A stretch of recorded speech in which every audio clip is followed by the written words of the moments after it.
La voz de los protagonistas. Contacto telefónico. Así es, platicamos con Suni Villa Juárez, investigadora del Centro de Investigaciones Económicas y Presupuestarias, sobre el panorama en materia económica y presupuestaria del próximo gobierno. Suni, muy agradecidos contigo por tomarnos la llamada. Juan Ceballos, Marcela Pámanes y el público de La Laguna, te saludamos. Hola, ¿qué tal? Muy buenos días a todos. El gusto es mío.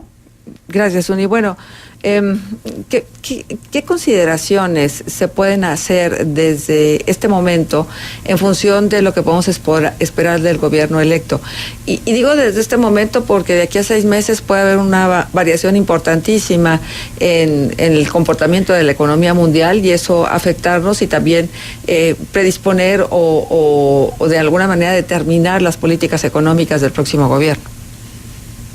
Sí, claro. Bueno, tenemos que entender por una parte que el Tratado de Libre Comercio todavía está en negociación. De ahí es que dependen pues muchas cosas como los pactos arancelarios que se puedan hacer, las negociaciones que ya están aprobadas y terminadas y cerradas, que pues esas no se terminen modificando por alguna razón de alguna de las partes. Pero también creo que es un momento de oportunidad. México ahora tiene un panorama diferente en términos de quién toma las decisiones, lo cual puede servir para bien y para mal. Pero creo que ahora también es importantísimo que la sociedad civil tenga más claro cuál va a ser su papel, porque a fin de cuentas va a terminar siendo el único contrapeso que tiene el gobierno y creo que esto es muy importante.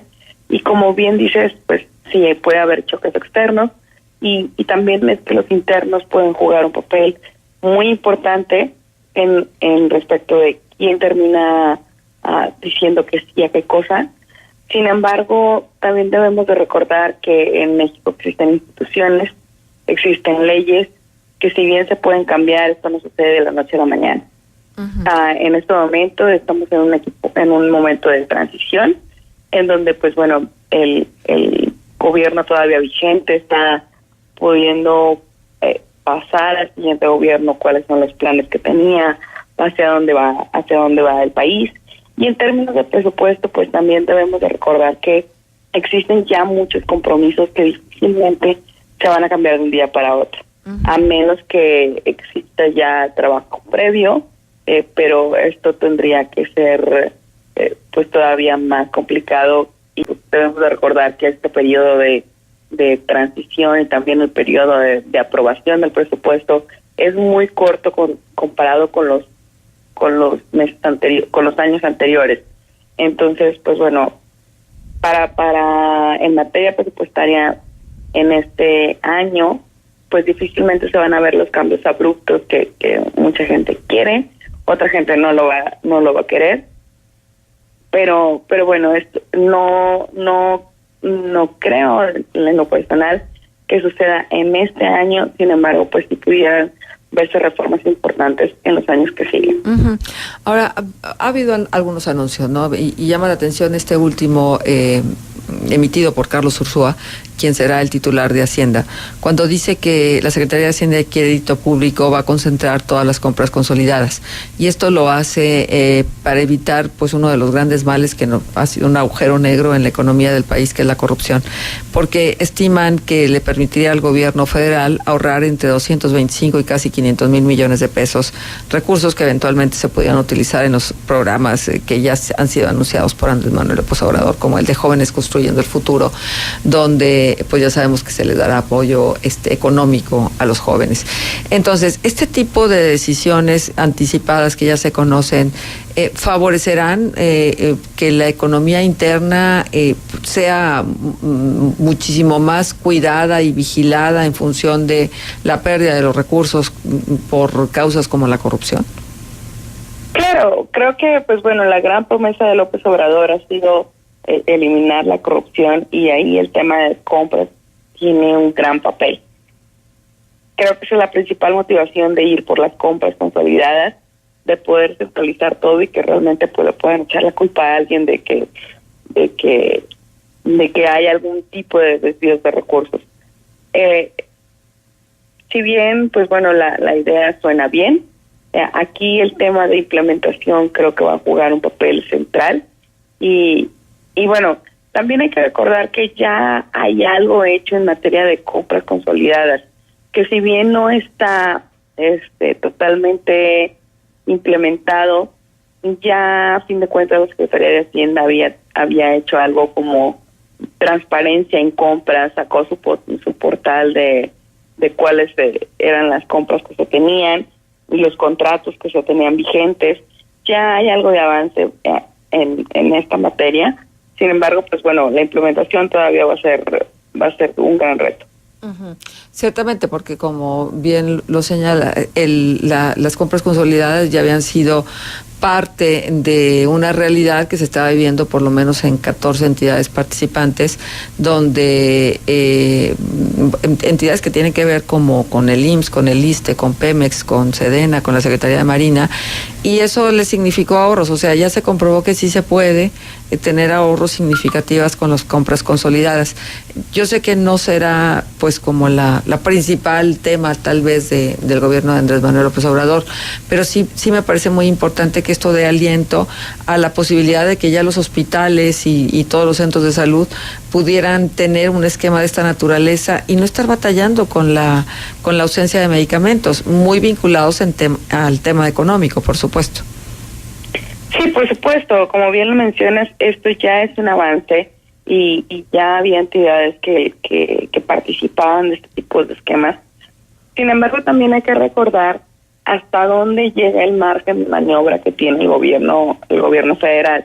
O sea, aquí ya tenemos ciertos organismos que son autónomos, que no necesariamente han estado participando de todos los procesos, dices el Poder Ejecutivo, el Poder Legislativo, también pues el INE, y el INEGI y otro tipo de organismos, INSSE, ISSSTE, que tendrían que entrar a otro tipo de convenios para también poder ser parte de este mecanismo de compras consolidadas.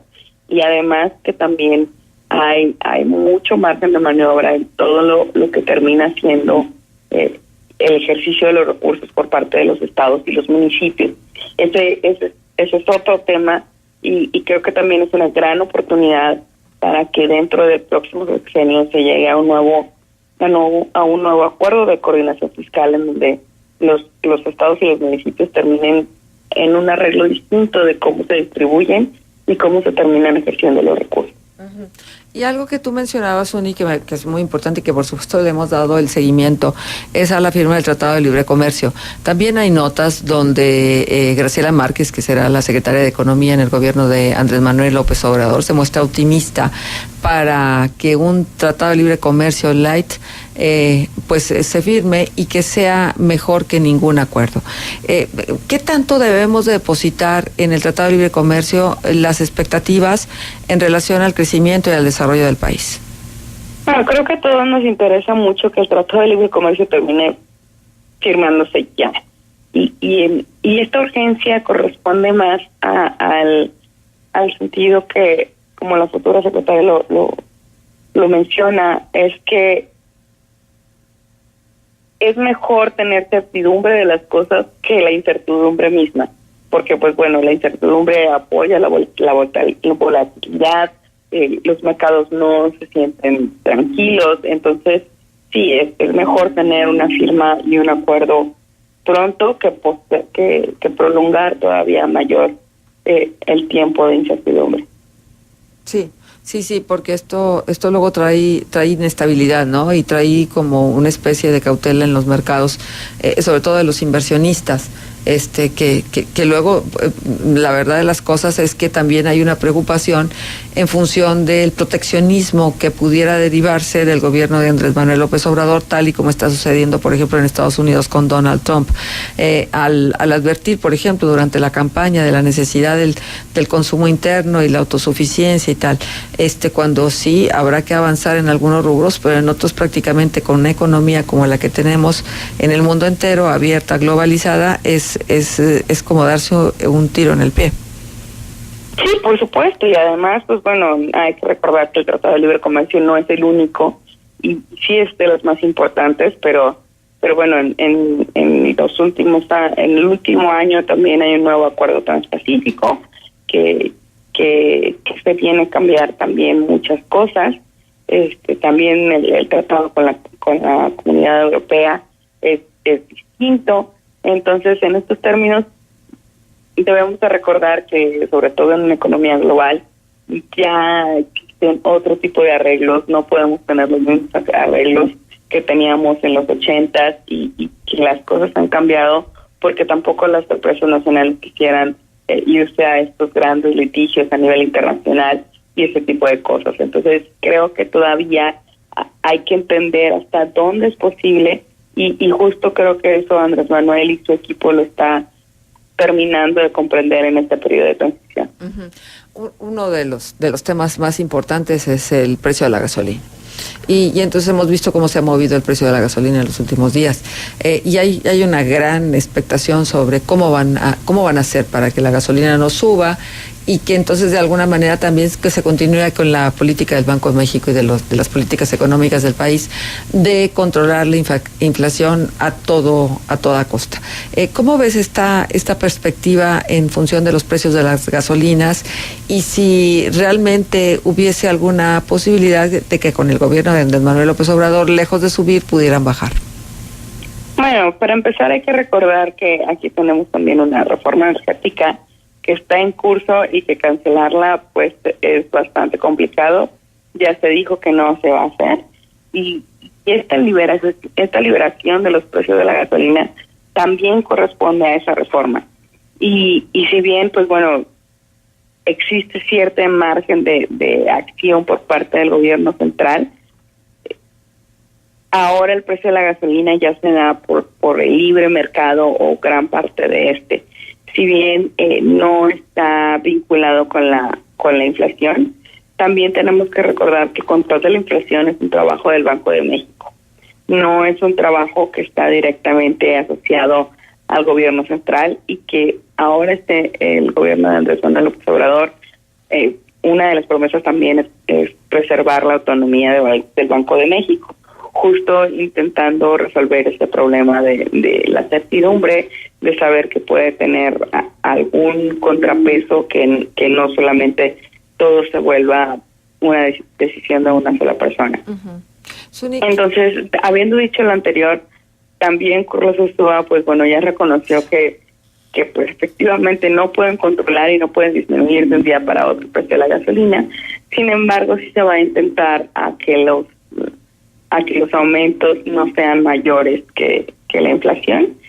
Esto no quiere decir que sea directamente asociado a la inflación. Hay que cuidar bien como el parafraseo de las cosas.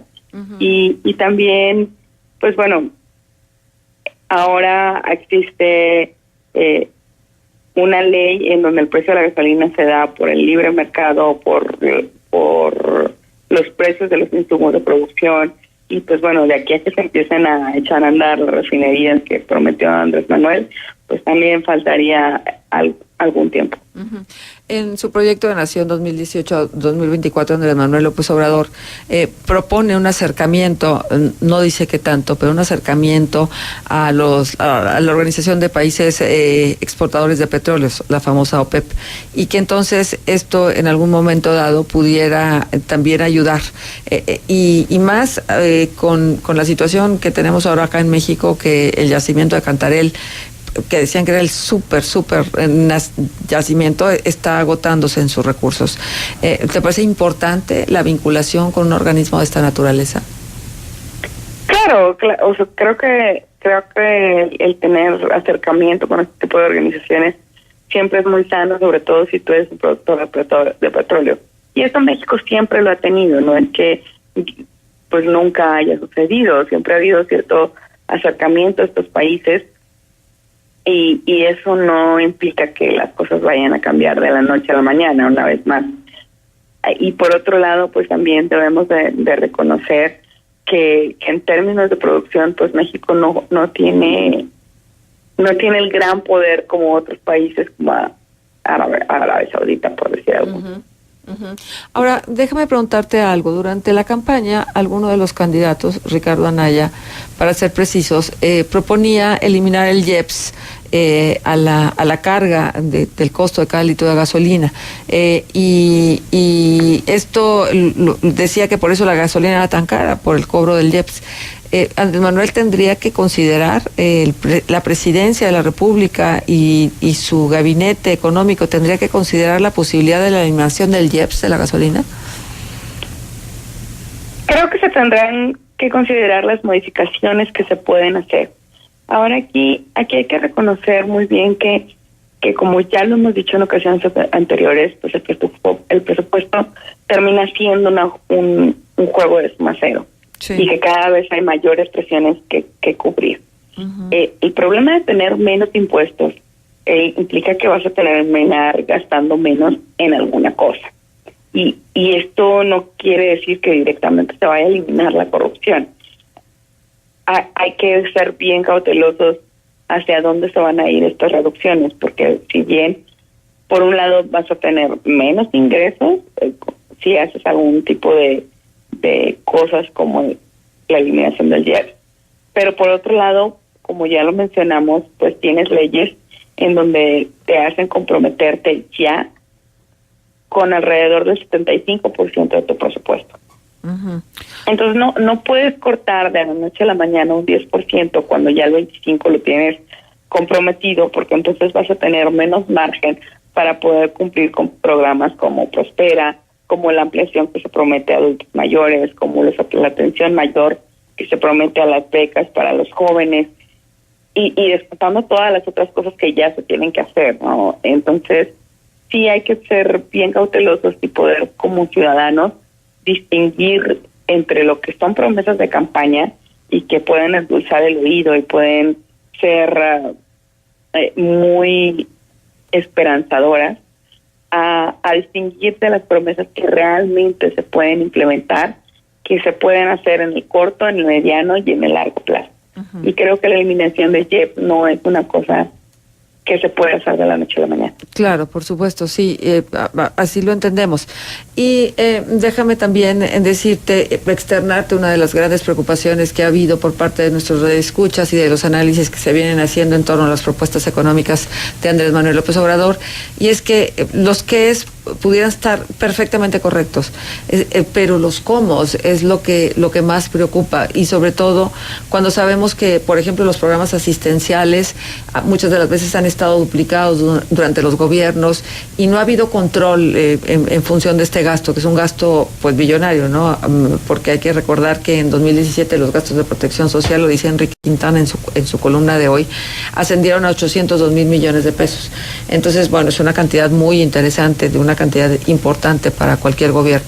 Entonces, ¿cómo se tendría que hacer, Suni, para garantizar que los recursos que se vayan a destinar a los programas sociales, que las políticas en este sentido que se vayan a implementar realmente dieran los resultados? Ya sabemos el aumento al doble de las pensiones de los adultos mayores, las becas para los estudiantes que en este momento ni estudian ni trabajan, pues, pero que el deseo es que se incorporen o al mundo productivo o al mundo de académico. Y bueno, más de lo que se ha venido diciendo en torno a la propuesta de Andrés Manuel. ¿Cómo ves esto? ¿Cómo se podrá hacer para que realmente rinda y alcance y que sepamos los cómo le van a hacer? Sí, bueno, México tiene un gran problema que es el principal obstáculo de que los cómo queden claros. En este país no existe todavía un registro de identificación única. Entonces, al no tener un registro de identificación única, vemos que todos estos programas sociales terminan con distintos programas de beneficiarios. Y cada quien lo registra con su propio número y como quiere, ¿no?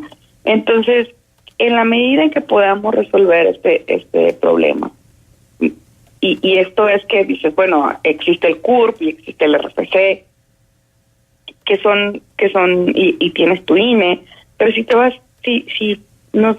ponemos mucha atención, también nos vamos a dar cuenta que existen personas con más de un CURP, con más de un RFC, o que existen RFC repetidos que corresponden a distintas personas y que eso les ha causado algunos problemas al momento de poder identificarse.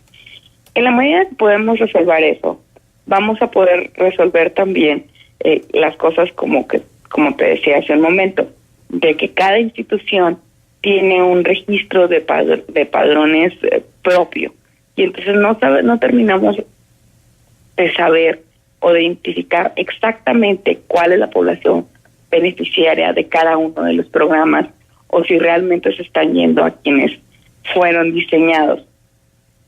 Ojalá y sí, y para eso existe una vigilancia dentro de la auditoría. Y aquí llegamos a otro problema, que la Auditoría Superior de la Federación bien ha hecho sus recomendaciones, sin embargo, nunca se le ha dado dientes para que termine de castigar las malas acciones o que se vinculen sus observaciones al proceso presupuestario directamente.